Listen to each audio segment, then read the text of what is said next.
welcome to the Morrison Run, the podcast where TS stands for This Sound. I'm your co-host, Angwin.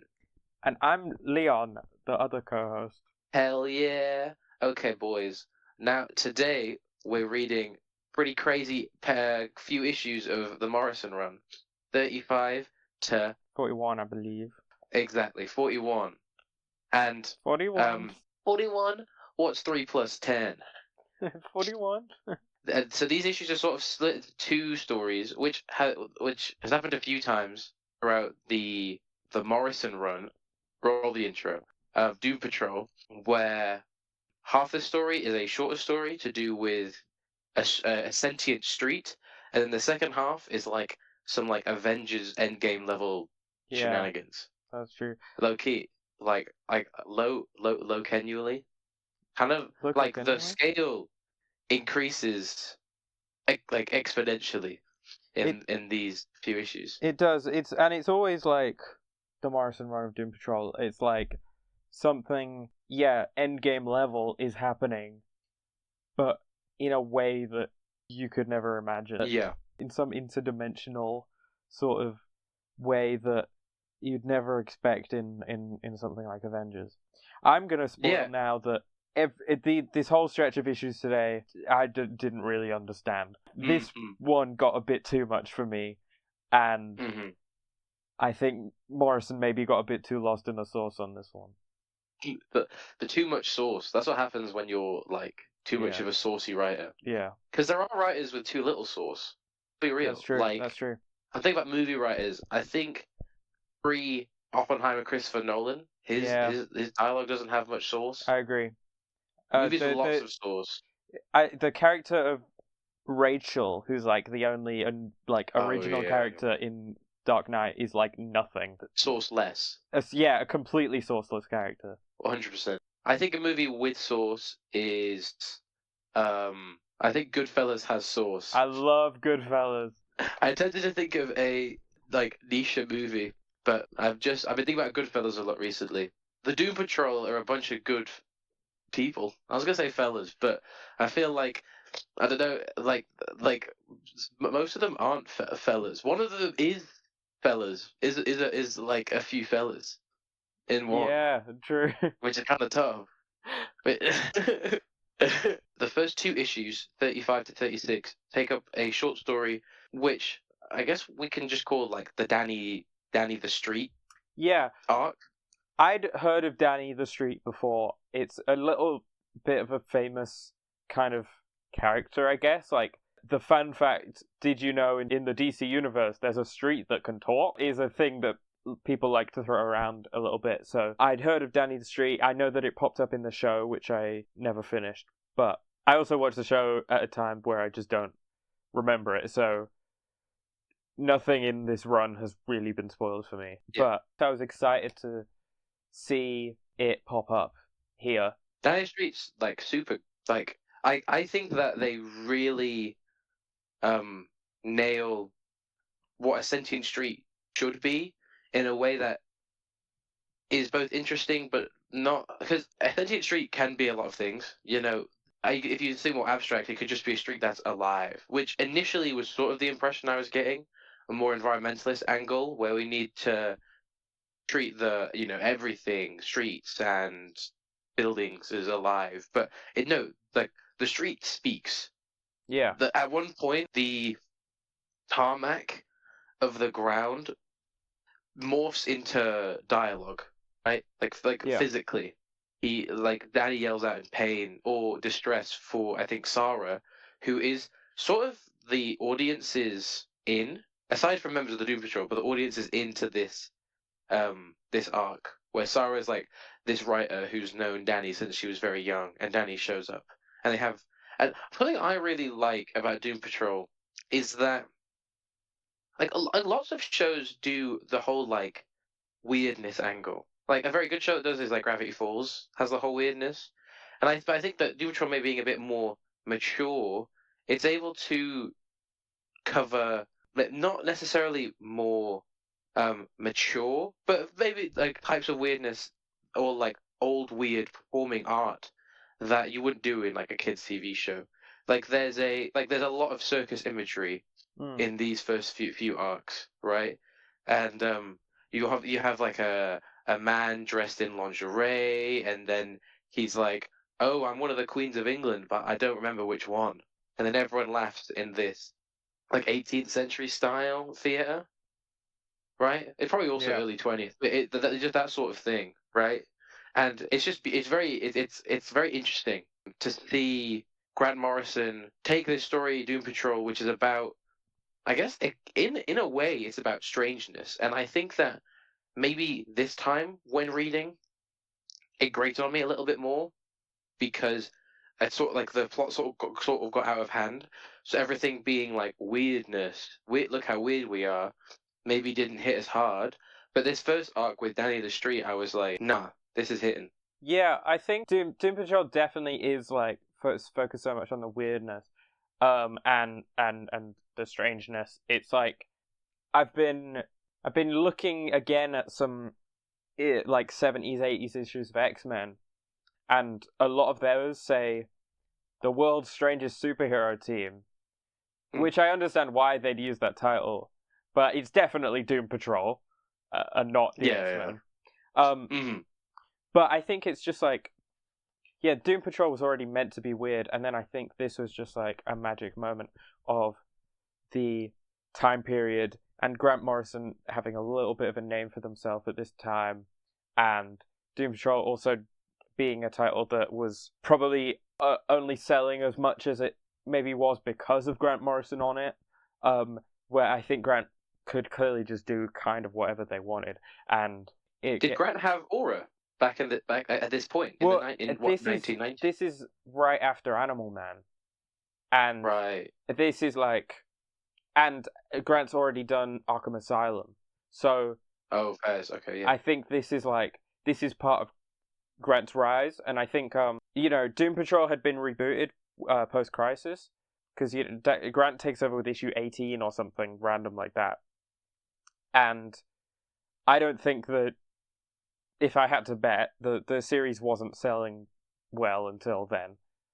I don't know that for a fact, but I will imagine that because no one really talks about those first 20 odd issues. But Grant takes over and, suddenly becomes this comic that everyone's talking about. I mean, who does the covers? It is Simon Bisley. I feel like to even get a specialist artist like that to do covers for something like this, it has to have a little bit of source to it. I agree. And, like, these covers have infinite source. These are some of my favorite, consistently, some of my favorite comic covers ever. And there's like no specific, like, whenever I consume something and I go, I like that, I think, why do I like that? Well, how have I come to be in a place where I'm liking this, right? Generally speaking, maybe it's like, oh, this is a color that I really liked growing up or whatever, and then they're using it in an interesting way, or it's like, oh, this is like Batman is being really cool in this specific way or whatever, right? There is no sort of aesthetic flowchart I can go through to figure out why I love Simon Bisley's covers, but consistently they are my favorite. At least so far. The Animal Man covers are also very good, but there's just something more like sort of grotesque is not necessarily the right way to put it, but like urgent maybe. Like when I read it, when I see the cover, I'm like, okay, something bad is going to happen in this issue. I need to see what's better. It's like this mixed media style that I think is really unusual for comic covers, which tend to follow a similar style, and so it definitely stands out, and I think captures what Doom Patrol is really well.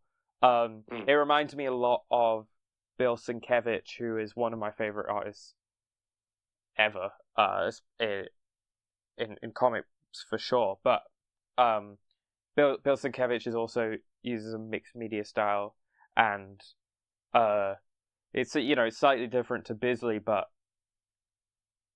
it's similar time period as well. So I don't know, man. I like that shit. If we talk about the artists of Doom Patrol, I really want to talk about the Inca for these few. I don't think it's the whole stretch of issues we're talking about, but the first few, they've got a man called Mark McKenna on them, Okay. and I'm just like in love with the way, specifically the way that Cliff is looking, right? Well, okay. There are many panels when his face is mostly cast in shadow, and it's glorious. Well, that Mark McKenna, just from a quick look here, is inking not on issue 35, but on issue 36, which is drawn by Kelly Jones, who is an pretty iconic artist. Kelly Jones is known for the way he draws Batman. He draws Batman looking like a proper monster. I I I I assume you're looking that up right now. I'm getting up now, yeah, just to see. But Oh wait, did you do Batman Gothic? no, he didn't. That was Klaus Janson. Okay, all right. But I mean, the McKenna's inks definitely are super unique and complement Kelly Jones' style really well. But yeah, Kelly Jones only does this one fill-in issue, and then we go back to Richard Case, and it's a nice little break, and it's quite exciting to see a different artist on these characters, especially since Doom Patrol is written with these crazy stories. Getting a different artist on is just an opportunity to see these artists go crazy. I feel like, Richard Case has been going crazy, but Kelly Jones goes crazy in a different way. The way he draws these faces close up is like quite realistic, but then also super exaggerated, and the use of shadow is crazy too. Yeah, no, it's like It's wild. it's one of the most striking uses of shadow, at least so far in Doom Patrol. Like, there's this one panel where Cliff is trying to help. I think Sarah, the writer, right, or the sort of normal character in this story, and he's a bit angry. And he's got his arms folded, and not only are his body proportions sort of over exaggerated, and he looks like extra grumpy.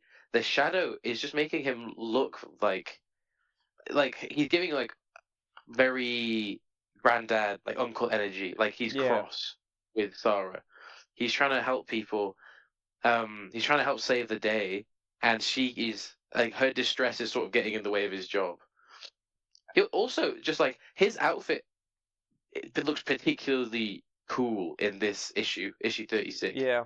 Where he's normally depicted wearing a leather jacket with big metal padded like shoulders, Yeah. right? In here, they've given him sort of like a trench coat with these big metal shoulders, which I don't know if is going to become standard for the rest of the series, but it just looks particularly cool. I'm not sure. There's a panel here as well where he looks like Frankenstein. I don't know if you can see the one I'm talking about, but he's drawn with like a much squarer head, and just his whole silhouette looks a lot like a movie Frankenstein. So I think that's an interesting little thing. But I think yeah, what you're talking about is the source. Doom Patrol The has source that was a lot of source. it has. I actually think that this metaphor might be getting overextended, but I think its source is its best trait, but sometimes can be its downfall. Like what happened this week is that there was a bit too much source for the both of us. We were like so we have Danny the Street arc, right? Which is like there's this crazy sentient street, and then there's this very scary man who is sort of giving like WandaVision vibes because he basically his name is Mr. Jones, and he's a middle American man. He goes home, talks to his wife, who's in this apron, she's cooking, and then he's like, then she gets a bit stressed because she doesn't press the laugh track, and then she says, "Oh, I'm making this stew." And Mr. Jones gets very annoyed at her, saying, "Oh, my boss is coming over and he hates that stew." And he stabs her in the eyes. And it's like but this is I mean, obviously comic writers and comic book movie and TV show writers are going to be influenced by many um many different stories. It's even across like what would you say across company between like Marvel Yeah, and DC. yeah. Yeah. Um and like this could have been in part maybe an influence for WandaVision, right? Because Sure. Mr. Mr. Jones is initially we just sort of get this impression that he's this like benign villain, right? As in like he thinks he's normal, but contrasted to Doom Patrol, but he's actually very evil. And then we contrast this with Doom Patrol, who are very strange and outcast from society. And you talk about this metaphor with the X-Men, where they're sort of meant to be, they are outcasts, but not in the same way that Doom Patrol's outcast, Yeah. right? X-Men are a part of a significant group who are oppressed, while Doom Patrol are all having such a unique personal life experience Mm. that they can relate to their friends, but only so much, right? Yeah. And they sort of have to make do. And they're more We they're and this isn't I love the X-Men, and I think a lot of what I'm saying is purposeful parts of the story of the X-Men as well, but Doom mm, Patrol, like, not just they're all ugly characters, but not just like visibly, mm, in terms of like they're all quite messed up in uh ways where it's like, yeah, Rebus is like impossible to talk to, and Crazy Jane has like it, well, also impossible to talk to because of all these mm. alters. Not impossible, to be fair, because Cliff has a good time with her sometimes, It's not easy. but it's not easy. Uh, Cliff is would be pretty unapproachable if you saw him in real life. Uh, Yeah, and I think, I don't know. Yeah, it is just like a different kind of it's representation of it's hard to outcasts. compare Doom Patrol to the X-Men because we get the impression that the Doom Patrol are all middle-aged or around that. Jane is depicted as maybe a bit younger, but she's not young. You know what I'm saying? Yeah, The X-Men are a cast of, aside from Wolverine, young, conventionally attractive people who are a member of an oppressed group. But right, Doom Patrol isn't really like this. Which is we're not calling them like really ugly, right? yeah, But they aren't in any way conventionally attractive. And aside from Jane, they aren't depicted as conventionally human looking either, no, right? So it's so the way that Doom Patrol is able to talk about uniqueness is a way that is unique to Doom Patrol, yeah, where like when Jane has this scene, which I really like, where one of the villains of this arc, the Men from Nowhere, like under his sleeve, there's a portal that takes you to a strange version of hell, which is actually like a tea room. And if you look underneath his trench coat on his elbow, then you get teleported to the tea room, right? Having that like with a more traditional story would not only seem extremely strange and like you have to explain so much, it would maybe seem totally inconsistent. But then we have this little like small story, right? Like a page and a bit, where a lady with an upside down face comes over to her in the tea room, and she's like, "There is no hope. There's no escape. You're alone." And it's raining inside. And when Jane smiles, right, and she feels at home, that makes sense, right?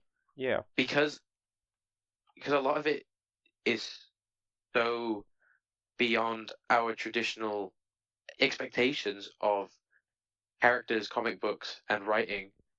When something like they're able to throw in things that we didn't even know we would have enjoyed, mm. right? Yeah. I another thing, just from something you said a little bit before that, is even Jane, who looks like a normal human woman isn't drawn like how superhero comic book women are often drawn. Yeah. Not she. I wouldn't say she's like a stark contrast from them. No. Like she's not.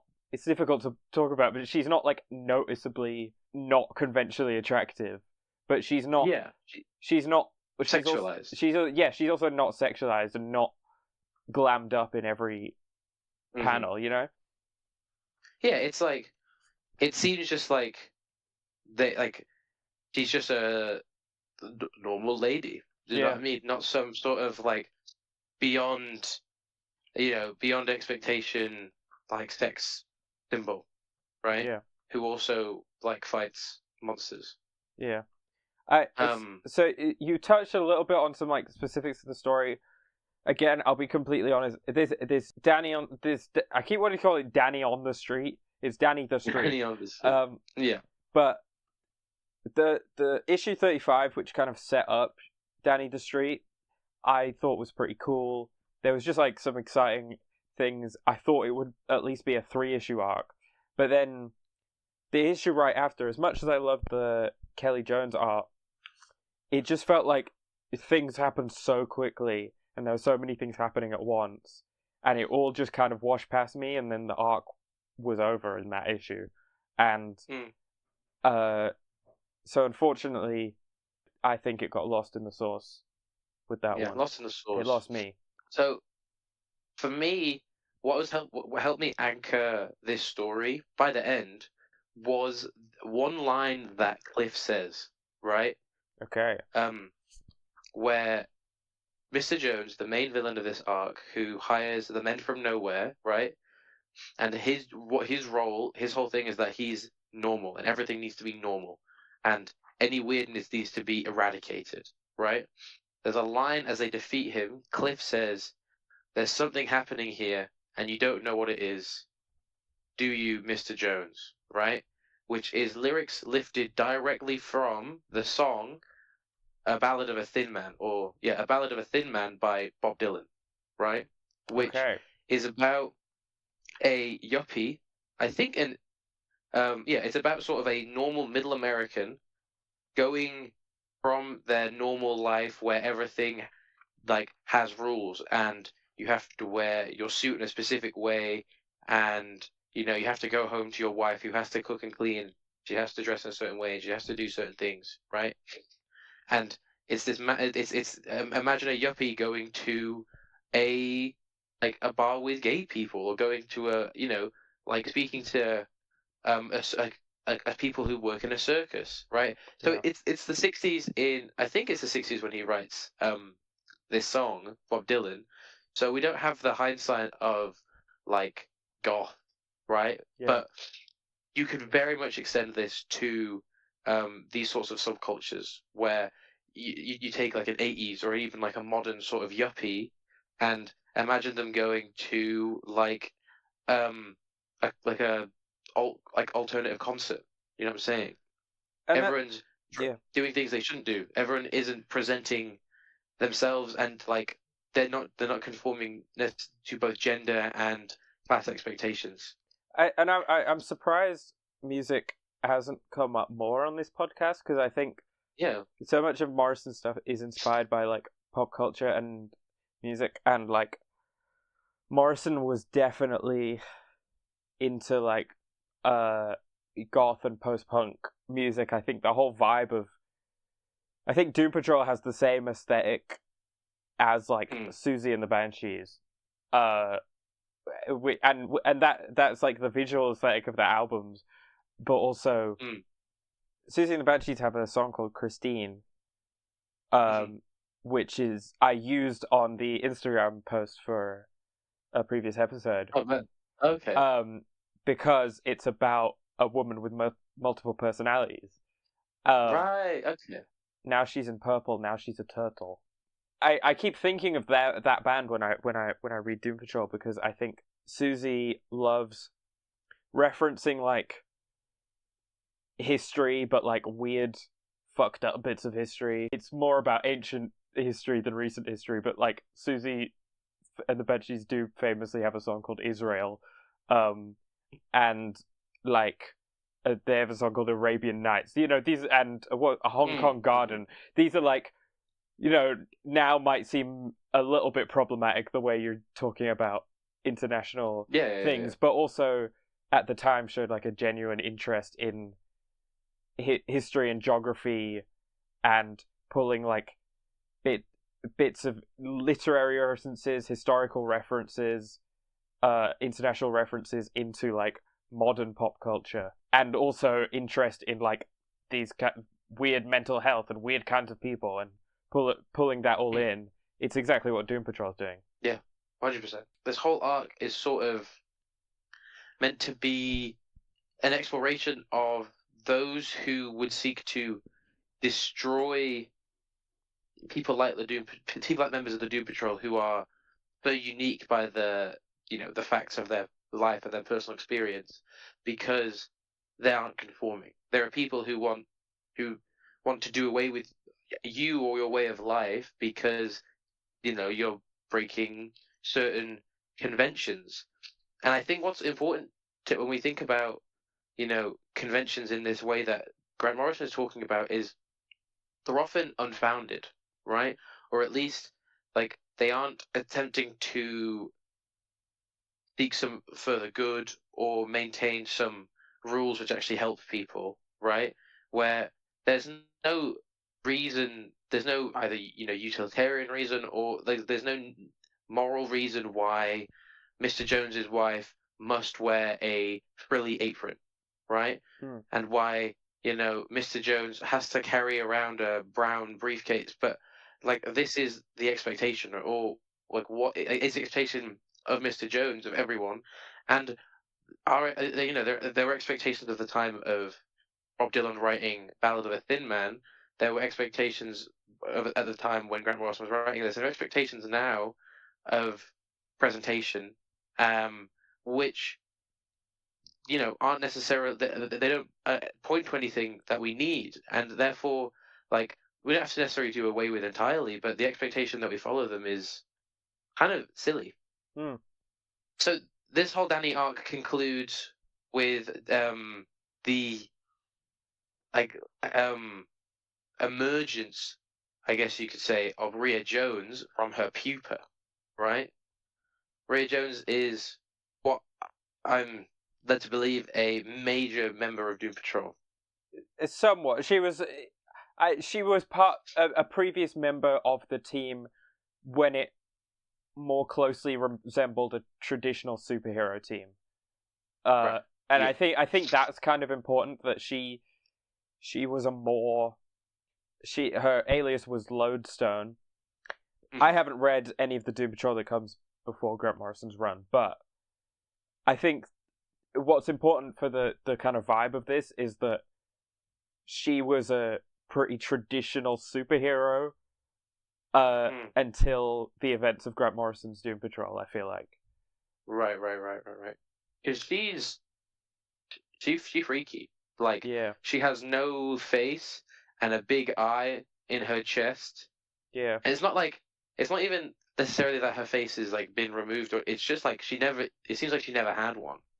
Yeah. You know what I'm saying? She just has one eye. And it's like, yeah. And then the circus imagery gets, sort of taken up a level in the issue after this.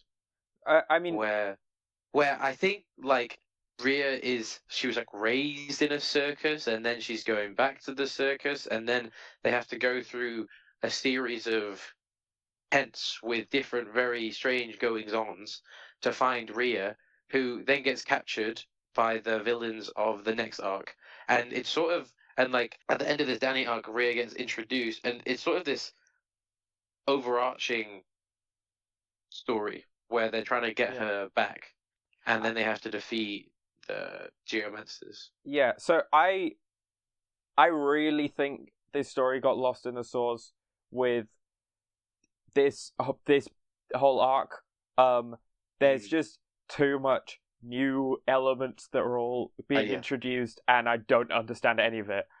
But I really loved everything that was going on with Rhea. I thought the way that I mean, visually she looks so cool and so interesting. It's really striking. Mm-hmm. Also, just the way she's written, she's like become so ethereal, but she's also so normal. Like, she's talking in these kind of ethereal terms, but then she's also just like, in response to a question, she's like, I guess. Like, it's like she, I don't know. I love that kind of, I love that kind of balance. And Yeah. it reminds me of, speaking of X-Men, like 10 years before this was the Dark Phoenix saga over X-Men, Mm-hmm. and this feels like a bit of a Phoenix moment of like this super heroine becoming something more ethereal. Um, Yeah. it doesn't hurt that she's also got big red flowing hair, Yeah. Yeah. Yeah. but the comparison's there for sure. Yeah. I'm going to try and give a really quick synopsis of this next arc because neither of us can necessarily like have much to speak on the like the themes, right? Yeah, Because of as we spoke about the excess source, right? yeah. But like as I'm going to explain it, and then maybe we can sort of get into some of the things that we drew. Rhea Jones gets kidnapped by a group called the Geomancers, right? And then Rebus also gets captured by a group called the Geomancers, which are a group of aliens who are orange with like orange mustaches with big heads, led by a man called Hus or Huz. And then there's the insect mesh, which is this sort of like the flood from Halo, right? They're Uh, sort of giving those vibes, like the flood right. from Halo. And then um, like the orthodoxy of the insect mesh are this group of I guess like high level priests in the mesh, and then they team up with Cliff and Jane to go fight the Geomancers, who have teamed up with Rhea and Rebus. And then there's this big war, and we slowly come to realize that Hus, the leader of the Geomancers, is sort of like a revolutionary against the insect mesh. And the impression we get is that he sort of was doing it all for himself, right? He was attempting to maintain the Geomancer's way of life in response to the mesh because of some personal insecurity he had, which seems to contrast thematically with the themes of the last arc, which is all about doing away with convention. Sure. Maybe here with Hers, like um his attachment to convention is like as sort of as a revolutionary trying to maintain their way of life is commendable, but him attempting to completely reject the flow of culture that maybe the insect mesh represent because of personal insecurity is something that happens all the time, Mm. right? Um, like when as we were talking about before about convention, that there are going to be people who as people get older, naturally they reach a point where they just want to stop, right? And that's not a problem, but I think it's clear when reading Grant Morrison that he is a big believer in like individualism and uniqueness and people attempting to be not just themselves but their unique selves, Mm. right? But I also don't think that Grant Morrison thinks that we need to completely do away with like culture and like subculture conventions and stuff, as long as we recognize the fact that you know these aren't made to be set in stone, and these are as a result of our subjective interpretations of the world around us and the fact of the place we are at that time.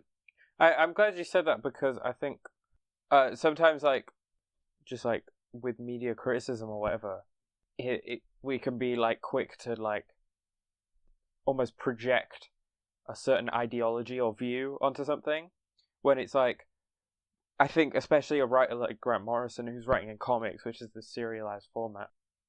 I think Grant Morrison, especially the way they tend to talk about their stuff, is more likely to say or and do just like explore these ideas. I think Grant Morrison is interested in the idea of individuality and the collective and culture, and isn't trying to like argue what's better than the other necessarily, but is exploring the ideas throughout the whole of the series.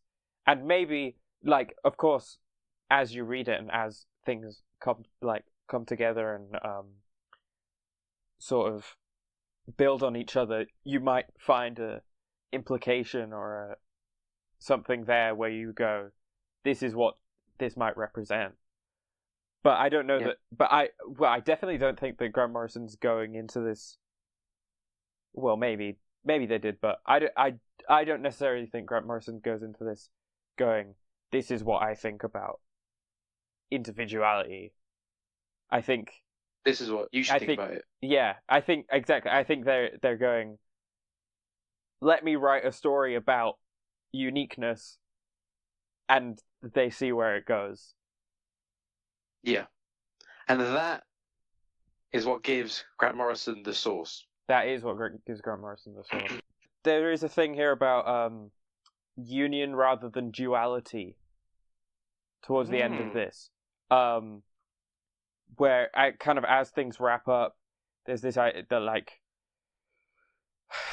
of war going on that you kind of explained, but as it wraps up, there's an idea that the finale, that kind of things can be in union rather than having to be oppositional. Yeah, and I feel like that's a theme we see in a lot of Grant Morrison's work, with the kind of non-binary aspect of it. That's what Rebus is. It's exactly. It's like there can be a union of masculine and feminine, and it can be it doesn't have to be oppositional. They can be parts. Yeah. And I also couldn't find it, but I wrote down in my notes that there was a Dog Day Afternoon reference, and I like that movie a lot. So that movie has the source. That movie does have the source. It's a bit of a saucy episode. Saucy episode.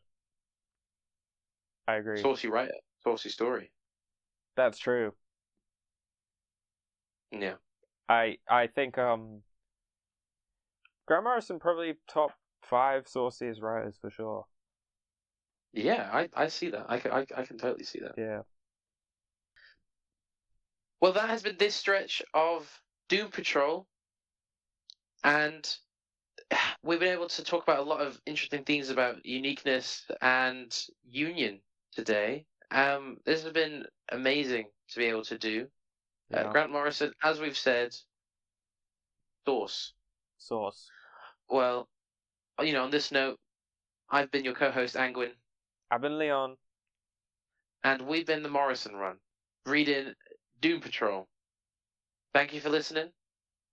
We'll see you later. Stay saucy. Bye.